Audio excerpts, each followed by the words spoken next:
Western Sahara is often called Africa's last unresolved colony. We're talking about a vast desert territory on the northwest coast of the continent, rich in phosphate and possibly oil, yet still waiting to decide its own future. It borders Morocco, Algeria, and Mauritania, but despite being on the map, it still doesn't fully belong to any recognized state, and here is everything you need to know about it. In the late 1800s, Spain colonized the region and called it Spanish Sahara. So when most African countries gained independence in the 1960s, the United Nations urged Spain to decolonize the area and allow the local Sahrawi people to choose their own path. But by 1975, when Spain finally decided to leave Spanish Sahara, Morocco and Mauritania both laid claim to the land, saying that it historically belonged to them before colonization. In that same year, Morocco's king Hassan II launched what is known as the Green March, sending over 300,000 civilians into Western Sahara to claim it. But a local independence group called the Polisario Front,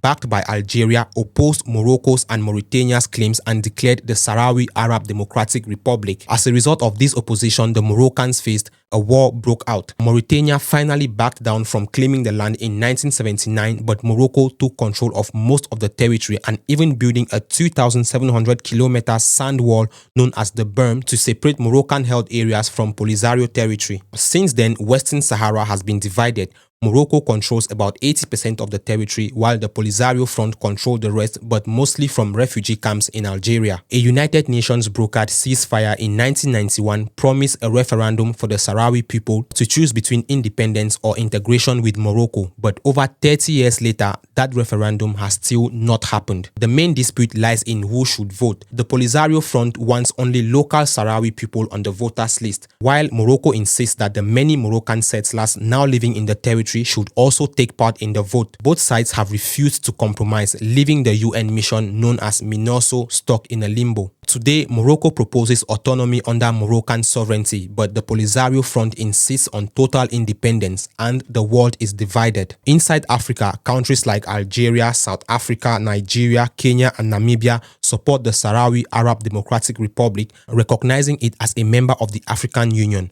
On the other hand, countries such as Egypt, Senegal, Gabon, and Ivory Coast support Morocco's sovereignty. Beyond Africa, the United States under Donald Trump recognized Morocco's sovereignty back in 2020, a move reaffirmed by some Western and Gulf allies like the UAE and Saudi Arabia. Several Latin American countries, including Mexico, Cuba, and Bolivia, continue to back the Sahrawi independence cause. Unfortunately, decades later, Western Sahara remains a frozen conflict, not war, not peace, and still listed by the United Nations as Africa's last unresolved colony.